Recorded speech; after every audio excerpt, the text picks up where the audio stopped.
हाल ही में एक बहुत ही इंटरेस्टिंग न्यूज़ निकलकर सामने आ रही है जिसमें चाइना ने अपनी एक रिसर्च वेसल के लिए श्रीलंका में कोलंबो पोर्ट पर डॉक करने की परमिशन मांगी है। इस खबर की ओर आगे बढ़ेंगे लेकिन उससे पहले आपके लिए एक क्वेश्चन है। हाल ही में किस कंट्री ने अपने देश के इंडिजीनियस पीपल को रिकॉग्नाइज करने के लिए एक रेफरेंडम लेकर आई है? आपके ऑप्शन है ब्राजील, साउथ अफ्रीका, ऑस्ट्रेलिया और मैक्सिको। सियान सिक्स नाम की एक रिसर्च वेसल है जिसे कि चाइना श्रीलंका पोर्ट में डॉक करना चाहता है। जैसी ये खबर इंडिया को मिलती है, इंडिया अपने सिक्योरिटी और स्ट्रेटेजिक कंसर्न श्रीलंका के साथ में डिस्कस करते हैं और श्रीलंका के फॉरेन मिनिस्टर मिस्टर अली सब्रे ने इस बात का भरोसा दिलाया है कि वो इस तरह का कोई भी डिसीजन नहीं लेंगे जो कि इंडिया के स्ट्रेटेजिक और सिक्योरिटी कंसर्न के दायरे में आते हों। इसके अलावा श्रीलंकन प्रेसिडेंट मिस्टर रानिल विक्रमसिंघे ने भी इंडिया को भरोसा दिलाया है कि वह इस तरह का कोई भी निर्णय नहीं लेंगे जो कि इंडिया के हित में ना हो। इंडिया के अलावा यूएस गवर्नमेंट ने भी ऑफिशियली फॉरेन मिनिस्टर अली सब्रे के साथ में बातचीत की है और चाइनीज शिप को लेकर अपने कंसर्न जाहिर किए हैं। एक ध्यान देने वाली बात यह है कि ऑलरेडी एक Chinese worship Sri Lankan Colombo port में डॉक है जो कि 14 अक्टूबर को ही वापस गया था और उसके बाद दोबारा से एक और शिप का आ जाना भारत और यूएसए की चिंताओं को बढ़ाता है। आखिर यूएसए के इसमें क्या हित है? इसका रीजन है डियागो गार्सिया।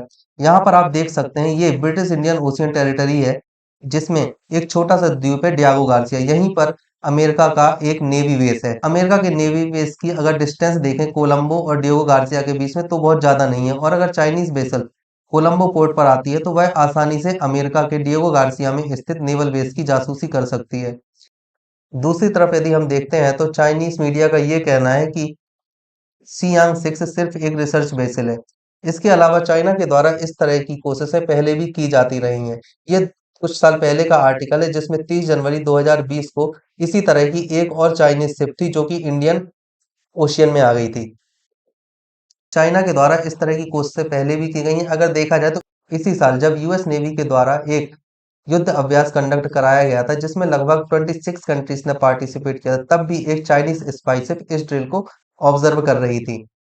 वहीं अगर हम देखें तो साल के शुरुआत में एक खबर आई थी जिसमें सर्विलेंस बलून था जो कि यूएसए के ऊपर से उड़ता हुआ आया था।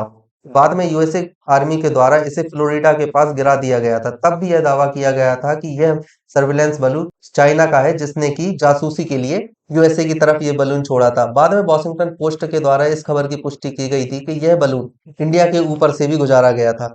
इसके अलावा अगर हम देखें तो मालाबार एक्सरसाइज जिसमें जापान, इंडिया, यूएसए और ऑस्ट्रेलिया शामिल होते हैं। इस साल की मालाबार एक्सरसाइज जो कि ऑस्ट्रेलिया कोस्ट पर ऑर्गेनाइज की गई थी। यहाँ पर चाइना ने अपने जियो स्टेशनरी सैटेलाइट की मदद से जासूसी करने की पूरी तरह से कोशिश की थी।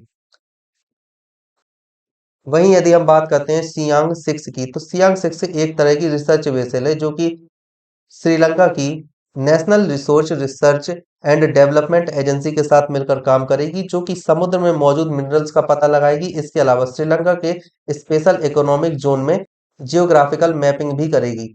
इसी साल 17 से 19 अक्टूबर के बीच में ग्लोबल मैरीटाइम समिट है जो कि मुंबई में ऑर्गेनाइज किया जाएगा। तब श्रीलंकन अथॉरिटी भी इंडिया में मौजूद होगी और देखने वाली बात यह होगी कि इंडियन अथॉरिटी श्रीलंका के साथ में अपने कंसर्न उठाती है। इसी महीने 17 और 18 अक्टूबर को Sri Lankan president mister Ranil Wickremesinghe China visit पर होंगे। इस विजिट में कोई बहुत बड़ा एमओयू साइन नहीं होने वाला है, ना ही कोई बहुत बड़ी डील होने वाली है। एक्चुअल में चाइना ने एक सेलिब्रेशन ऑर्गेनाइज किया है। चाइना ने यह सेलिब्रेशन बीआरआई प्रोजेक्ट के 10 ईयर कंप्लीट होने पर किया है जिसमें कि बीआरआई पार्टिसिपेट कंट्री को इनवाइट किया गया है जो कि बीआरआई 10th एनिवर्सरी को सेलिब्रेट करेंगे। कभी कभी ये देखने में लगता है कि श्रीलंका में जो इकोनॉमिक क्राइसिस आया था वो मेनली चाइनीज डेप्ट की वजह से ही आया था। चाइना के बैंकों ने श्रीलंका को $7 बिलियन का कर्ज उधार देकर रखा हुआ है जो कि हाई इंटरेस्ट रेट पर और अपनी शर्तों पर। लेकिन फिर भी श्रीलंका इसी बीआरआई प्रोजेक्ट की 10th एनिवर्सरी को सेलिब्रेट करने के लिए जा रहा है जिसकी वजह से श्रीलंका में इकोनॉमिक क्राइसिस देखने को मिला था। समय समय पर इस तरह की रिपोर्ट देखने के लिए मिलती है जिसमें कि ये बताया जाता है चाइना ने छोटे देशों को कितना लोन दिया हुआ है। इसी तरह से श्रीलंका को भी चाइना ने काफी अधिक लोन दिया था। बाद में जब श्रीलंका इस तरह के लोन को पे नहीं कर पाया तो चाइना ने श्रीलंका के हम्बनटोटा बंदरगाह को 99 ईयर्स के लिए लीज पर ले लिया। ऐसा दावा किया जा रहा है कि चाइना छोटे देशों में अपने मिलिट्री बेस बना रहा है, स्पेसिफिकली स्ट्रिंग ऑफ पल्स में आने वाले देशों में। अभी हाल ही में देखा गया है कि चाइना ने कंबोडिया में अपना एक मिलिट्री बेस ऑपरेट किया है। कंबोडिया स्ट्रिंग ऑफ पर्ल्स में ही आता है। इसके अलावा अब श्रीलंका जो कि स्ट्रिंग ऑफ पर्ल्स में आता है। अगर देखा जाए तो चाइना के पास टोटल रिसर्च बेसिस इस तरह की करीब 60 है। और वहीं अगर इंडिया की बात करें तो इंडिया के पास सिर्फ एक है, आईएनएस ध्रुव। तो हम चाइना से काफी पीछे हैं और हमें जरूरत है कि हम चाइना को compete करने के लिए बहुत तेजी से आगे बढ़ें। मैंने आपसे पूछा था कि कौन से देश ने अपने देश के इंडिजीनियस पीपल को रिकॉग्नाइज करने के लिए रेफरेंडम लाई है। तो सही आंसर है ऑस्ट्रेलिया। यहाँ पर आप देख सकते हैं ऑस्ट्रेलिया में रेफरेंडम लाया गया है एबॉर्जिन्स को रिकॉग्नाइज करने के लिए। लेकिन दुर्भाग्य की बात यह है कि ऑस्ट्रेलिया के पीपल्स के द्वारा इस जनमत संग्रह को नामंजूर कर दिया गया है। वहीं अगर हम बात करें अदर ब्रिटिश कॉलोनीज की, जिनमें कि कनाडा और न्यूजीलैंड जैसे देश भी शामिल हैं, इन्होंने ऑलरेडी अपने कॉन्स्टिट्यूशन में इंडिजीनियस पीपल के लिए लॉ बनाकर रखे हुए हैं।